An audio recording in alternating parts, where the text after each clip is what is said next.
Bab 665. Harus diwujudkan. Tindakan Audrey Han berhenti sejenak, lalu dia mengangkat matanya dan melirik Golden Ye dalam-dalam. Ekspresinya serius, bukan seperti sedang bercanda, tetapi seolah-olah dia benar-benar ingin tinggal. Tampangnya seperti dia tidak akan pergi tanpa melihat putranya malam ini. Gita sudah kembali, apakah Golden Ye akan keluar dan bertemu Glenn? Memikirkan hal ini, jantungnya berdetak jauh lebih cepat, dia mengancingkan pakaiannya, membereskan rambut hitamnya yang berantakan, dan kemudian pergi ke depan Golden Ye. Pakai pakaianmu dengan rapi, aku akan berbicara dengannya terlebih dahulu, jadi kamu tunggu dulu di kamar. Setelah mengatakan itu, sebelum Golden Ye menjawab, dia langsung mendorongnya keluar dari pintu. Perilaku seperti itu membuat Golden Ye mengerutkan kening. Saat dia berjalan keluar, dia berkata, "Berbicara tentang apa? Bukannya kamu takut dia akan menolakmu?" Dia telah mendorongnya ke pintu, lalu mendorong Golden Ye keluar. "Cepat turun." Audrey Han mendesaknya. Golden Ye bersandar di tangga, sosoknya yang tinggi tidak bergerak, seolah menantang kesabarannya. "Aku sudah bilang kalau aku tidak akan pergi, jika kamu ingin mengusirku, maka dorong aku dari sini." "Audrey Han, apakah kamu gila?" Dia sangat marah sehingga dia menggertakkan giginya, dia sekarang merasa tidak nyaman. Jika bukan karena takut, dia tidak ingin bangun saat ini. Tatapan gelap Golden Ye menatapnya, dan sepertinya ada emosi yang tak habis-habisnya di dalamnya, dan sepertinya juga tidak ada apa-apa sama sekali. "Audrey, aku tidak gila." Setelah beberapa saat, Audrey Han mendengarnya berbicara dengan suara tenang. "Aku sudah bilang dalam perjalanan ke bandara, aku mau menjadi ayah anakmu. Hari ini, itu harus diwujudkan. Tidak peduli apa yang kamu lakukan sekarang, kamu tidak dapat menghentikanku."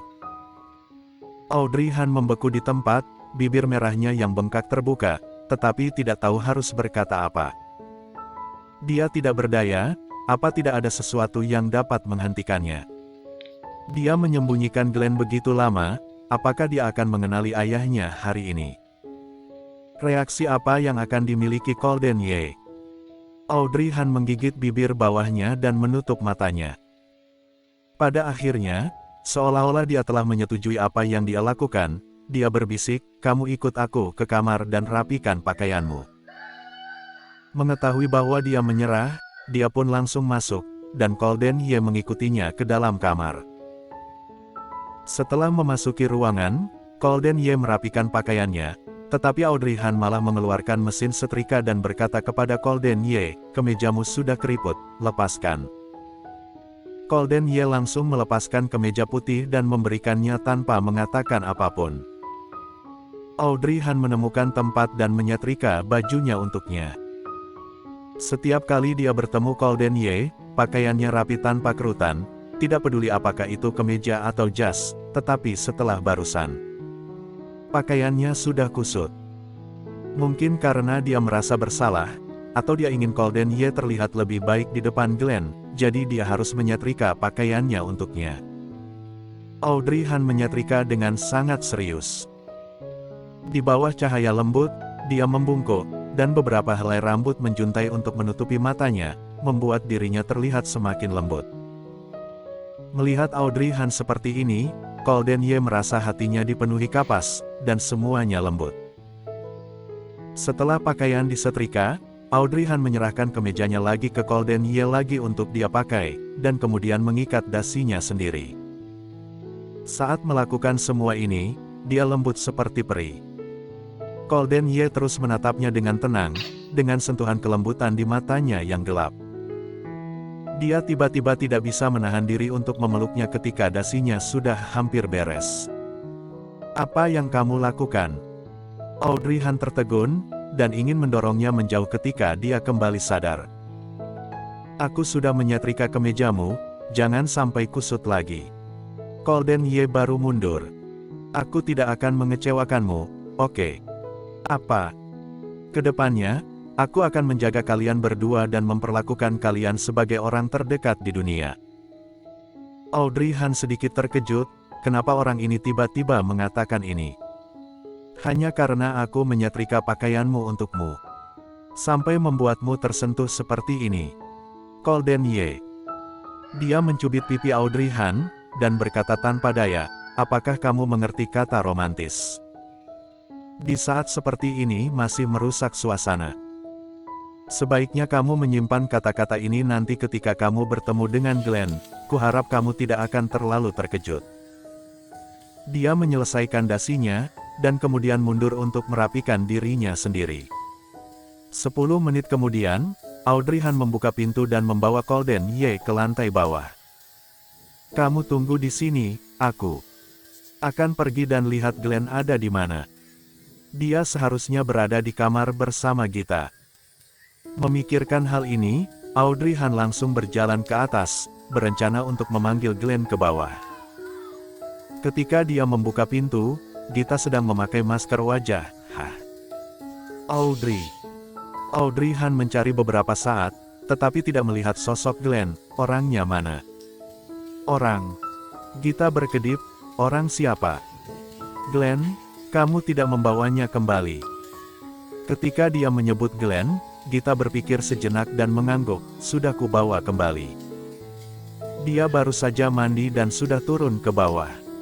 Kalian tidak melihatnya. Audrey Han. Turun, dia sudah turun.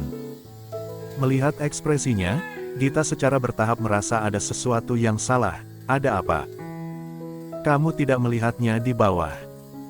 Aku ingat, dia sepertinya bilang ingin pergi ke dapur untuk mencuci buah-buahan. Untuk menjamu tamu. Di bawah. Glenn mencari di lemari es untuk waktu yang lama, akhirnya selesai mencuci sepiring buah. Saat si kecil keluar dengan sepiring buah, dia kebetulan melihat sosok seseorang di ruang tamu. Golden Ye duduk di sofa, mata dan ekspresi wajahnya sedikit tidak stabil. Padahal, hanya bertemu seorang anak, mengapa dia gugup? Tidak peduli seberapa istimewa identitasnya, dia hanya seorang anak berusia sekitar 5 tahun, mungkinkah dia takut dengannya? Untuk pertama kalinya, Golden Ye merasa tidak berdaya. Apa yang harus dia katakan ketika bertemu dengan anak itu nanti? Gimana memanggilnya? Kata Audrey, anak itu sepertinya bernama Glenn. Glenn, kedengarannya. Sepertinya itu nama yang sangat manis. Memikirkannya, Golden Ye tiba-tiba berdiri, tampak gugup, alisnya berkerut, dia merasa terlalu tidak nyaman dengan cara ini, jadi dia duduk kembali. Dia mengetuk meja dengan ujung jarinya, tetapi frekuensinya sangat tidak stabil, mata Golden Ye yang gelap terus berubah, dan akhirnya dia mengeluarkan ponselnya dan bertanya kepada orang-orang di grup WeChat perusahaan. Saat pertama kali bertemu dengan seorang anak, apa yang harus aku katakan? Mungkin karena agak larut saat ini, grup itu malah sangat sunyi, tidak ada yang berbicara. Golden Ye sangat kesal di hatinya dan tidak ingin menunggu. Dalam waktu kurang dari 5 detik, dia menghapus pesannya, lalu mengunci layar dan memasukkan ponselnya kembali ke dalam sakunya. Mengapa Audrey belum turun? Mungkinkah dia membawanya pergi lagi? Memikirkan hal ini, wajah Golden Ye sedikit berubah, dan tubuhnya yang tinggi langsung berdiri, siap untuk naik ke atas untuk menemukan Audrey secara langsung. Golden Ye berbalik, dan secara tidak sengaja menangkap bocah kecil yang berdiri di sana dengan piring buah, hampir tidak lebih tinggi dari lututnya. Sekilas, Golden Ye seperti disambar petir dan tidak bisa bergerak. Bersambung.